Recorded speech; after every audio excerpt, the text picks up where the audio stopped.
السلام علیکم ورحمۃ اللہ۔ رب اشرح لی صدری ویسر لی امری واحلل عقدۃ من لسانی یفقہوا قولی۔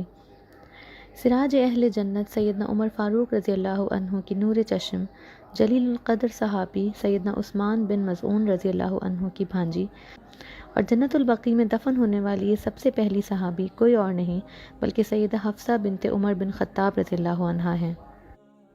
ان کی والدہ کا نام زینب بنت مظعون رضی اللہ عنہ تھا اور ان کے بھائی حضرت عبداللہ بن عمر بن خطاب، جن کے بہتر و برتر ہونے کی شہادت خود رسول اللہ صلی اللہ علیہ وآلہ وسلم نے ان الفاظ میں کی: نعم الرجل عبداللہ، یعنی عبداللہ بہترین شخص ہے۔ عظیم الشان مجاہد، جرنیل، شہید صحابی حضرت زید بن خطاب رضی اللہ عنہ کی بھتیجی، جن کی عظمتوں کا اعتراف کرتے ہوئے سیدنا فاروق اعظم رضی اللہ عنہ نے فرمایا، میرا بھائی کتنا عظیم ہے کہ اس نے مجھ سے پہلے اسلام قبول کرنے کی سعادت حاصل کی اور مجھ سے پہلے شہادت کا بلند مرتبہ پایا۔ سید المرسلین رحمۃ للعالمین صلی اللہ علیہ وآلہ وسلم کی بعثت سے 5 سال پہلے تعمیر مکہ میں حجر اسود نصب کرنے کا واقعہ پیش آیا۔ حضرت محمد صلی اللہ علیہ وآلہ وسلم اس وقت منصب رسالت پر فائز نہیں ہوئے تھے، لیکن صداقت و امانت میں مشہور تھے۔ اپنے حکیمانہ انداز سے آپ نے اس مسئلے کا بہترین حل نکالا اور تمام قریش کے قبائل کو یکجا کر دیا۔ تاریخ کے اس مشہور واقعے کے دنوں میں قریش کے جری، بہادر اور نڈر انسان عمر بن خطاب رضی اللہ عنہ کے گھر ایک بچی نے جنم لیا جس کا نام حفصہ رکھا گیا۔ جب اس بچی نے ہوش سنبھالا تو اپنے ارد گرد اسلامی ماحول کی چمک دمک دیکھی۔ ابا جان کو ببانگ دہل اسلام کا پرچار کرتے دیکھا۔ چچا، ماموں، پھپھی سبھی اسلامی رنگ میں رنگے جا چکے تھے۔ جب یہ جوان ہوئیں تو ان کا نکاح خنیس بن حذافہ رضی اللہ عنہ سے ہوا، جو بنو سہم سے تھے اور سیدنا ابو بکر صدیق رضی اللہ عنہ سے متاثر ہو کر اسلام قبول کر چکے تھے۔ قریش مکہ کو جب بنو سہم کے اس نوجوان کے مسلمان ہونے کا علم ہوا تو بہت غصہ ہوئے۔ ان پر بھی ظلم و ستم کے تیر آزمائے گئے۔ انہیں بھی کفار مکہ کی جانب سے بے انتہا مصائب و مشکلات کا سامنا کرنا پڑا۔ کچھ عرصے بعد مدینہ ہجرت کر جانے کا حکم ملا۔ اس دفعہ ان کے ساتھ ان کی بیوی سیدہ حفصہ بنت عمر رضی اللہ عنہا بھی تھیں۔ حضرت حفصہ اور حضرت خنیس رضی اللہ عنہما دونوں میاں بیوی مدینہ منورہ میں زندگی بسر کرتے ہوئے اسلامی تعلیمات سے بہرہ مند ہونے لگے۔ حضرت حفصہ رضی اللہ عنہا نے خاص طور پر یہ التزام کیا کہ جب حضرت جبریل علیہ السلام جو قرآنی آیات لے کر رسول اللہ صلی اللہ علیہ وآلہ وسلم کے پاس تشریف لاتے، یہ انہیں سن کر زبانی یاد کر لیتی اور آیات کے معنی اور مطالب پر خوب غور و خوض کرتی۔ لیکن حضرت خنیس رضی اللہ عنہ کا شوق اور جذبہ میدان جہاد کی تیاری کا تھا۔ سن 2 ہجری مدینہ منورہ میں غزوہ بدر کا سال تھا۔ قریش مکہ پوری تیاری کے ساتھ مسلمانوں کو صفحہ ہستی سے مٹانے کا عزم لے کر چل پڑے۔ اس جنگ میں حضرت حفصہ رضی اللہ عنہ کے شوہر حضرت خنیس رضی اللہ عنہ بھی شامل تھے، جو دوران جنگ شدید زخموں کا شکار ہو گئے اور مدینہ واپسی پر زخموں کی تاب نہ لاتے ہوئے شہادت کے درجے پر پہنچے۔ جب رسول اللہ صلی اللہ علیہ وآلہ وسلم کو حضرت خنیس بن حذافہ رضی اللہ عنہ کی شہادت کا علم ہوا تو آپ نے جنت البقیع میں حضرت حفصہ کے ماموں حضرت عثمان بن مظعون رضی اللہ عنہ کی قبر کے پہلو میں دفن کرنے کا حکم فرمایا اور خود نماز جنازہ پڑھائی۔